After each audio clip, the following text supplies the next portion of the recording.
روزی نزد حکیمی رفت و گفت سؤالی دارم که نمیتوانم جلوی جمع بپرسم. حکیم جمع را بیرون کرد و شخص سؤالش را پرسید، اما کسی نمیداند که شیخ چه جوابی داد و سؤال چه بود، چون همه بیرون رفته بودند. شرمنده هم وقتتون گرفتم، ولی هر چی دیگه میگفتم آقای دکتر هم بر وضعیت خراب مقام عظما میکردم. نه که حرفایی که الان زدی مثلا خیلی از وضعیت خوب خبر میداد. ببین دیگه بدبخت بیچاره به کجا رسیده که سر بستم نمیتونی وضعیتشو بگی. سوال و جواباش باید پشت درای بسته باشه، ولی من الان درگیر نمیشه، مثلا حوصله‌شو ندارم. خیلی ممنون از حوصلتون و حالا کلامی تشکرآمیز آقای دکتر در مورد فضائل شما باغ هلو، ما استخون تو گلو. شرمنده شما صدای گیتار، ما خروس بیمار. قربونه. شما نغمه هدهد، ما جیک جیک و قدقد. این هندونه ها زیر بغل برای شب یلدا. چی گفتی این وسط؟ عرض کردم در مورد شکست نفسی و فروتنی شما میگفتم. آها، خب این که بعضیا هم دوست دارن که ازشون تعریف بکنن، هم خودشون میدونن که دارن چرت میگن، یه مریضیه. ولی خوشبختانه من از اولش هیچ وقت این مریضی رو نداشتم. اصلا نه دهن خودم به تعریف از خودم باز میشه، نمیذارم کسی ازم تعریف بکنه. خیلی خاکیم. مرحوم ابوی همیشه میفرمودن بذار بهادر، عرض میکردم بله، میفرمودن که تو مرام به تخم مرغ رفتی که 24 تاشون از یه شونه استفاده میکنن. آقای دکتر یه حکایت کوتاه بگم و برم سر سوالات. روزی مردی در بیابان راهزن خطرناکی را دید، ولی آن راهزن خطرناک مرد را ندید. خدا را شکر به خیر گذشت. البته ربطی به برنامه ما نداره. برم سر سوالات. آیه دکتر، این داستان داماد سالاری چیه که جنجال سر شده؟ داماد حاجی روحانی معاون وزیر صنعت، داماد حاجی خاتمی سازمان برنامه و بودجه. با این جنجالا تو مملکت بیکاری میره بالا. آی دکتر، 4 نفر که کارگیر میارن اینطوری مجبور به استعفا میشن، بعد میرن میشه فرار مغزها که نه، ولی فرار ژن خوبا که میشه. آی دکتر، اولا مقامات نظام که 100 بار تکذیب کردن. کدوم داماد سالاری؟ چرا تهمت بیخود میزنن؟ مگه علی لاریجانی دامادشو آورده؟ همشون داشاش هستن.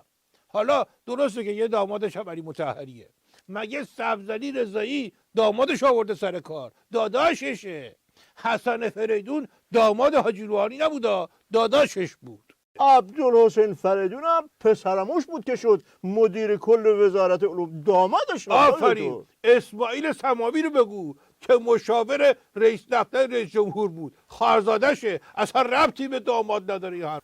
نماینده نظام تو سازمان ملل غلامعلی خوشرو ملقب به قلمپر رو هم داماد حاجی روحانی نیست، داماد دادادشه. یعنی اصلا فامیل بازی نیست، شایسته سالاریه.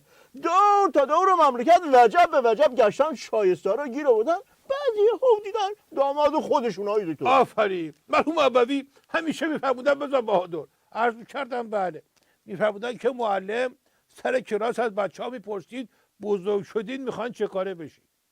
یکیشون گفت دکتر، یکیشون گفت مهندس. رسید به قزنفر گفت من میخوام یه سرمایه‌دار پولدار بشم، برای جبران زحماتی که مادرم برام کشیده یه خونه بزرگ براش بخرم با باغ و استخر و اینا، 2 تا ماشین آخرین مدل، راننده، انواع و اقسام سفر و تفریح و اینا، که خلاصه سالهای بازنشستگیشو تو ناز و نعمت باشه. معلمه گفت آفرین باریکلا. نفر بعدی، غلام تو میخوای چه کاره بشی؟ غلام صداشو نازک کرد گفت میخوام مادر قزنفر بشم. روشن شد یا همچین بذارم که بری بشی نماینده نظام تو سازمان ملل. عمران و میشم 100 تا از این ضربه ها میخورم، ولی این کارا نمیشم. خودت میگفتی که دنبال این مقام هستی. الان شرایط عوض شده آی دکتر. یه موقع ربع سکه 20,000 تومان بود، حالا ربع گوجه 20,000 تومانه. برم سر سوال بعدی آی دکتر. من دیگه یقین کردم که مشنگی تو وزارت خارجه مصریه. از زمان اون حسن قش که یادتونه من به شما میگفتم آی دکتر. کی دوباره خنگ بازی در آورده که تو این حرفا رو میزنی؟ تو جلسه شورای امنیت آی دکتر قرار بوده بحث هسته‌ای باشه، بعد چرخید رو موشکی که خودش به اندازه کافی نظامو داد دم تیغ. بعد این نماینده احمقمون تو شورای امنیت راست آدرس براندازه اصلی رو داد. وسط بحث موشکی این چه مشنگ بازی بود آی دکتر؟ من جلو و نگی بزن کلشو بکنم آی دکتر. دیدی دوباره بی ترمز رفتی تو سرپایینی. مگه ندیدی از رو میخوند؟ از خود مشنگش که حرف نمیزد. خب بیریم سراغ اون مشنگی که نوشته داد دستی که کلشو بکنم.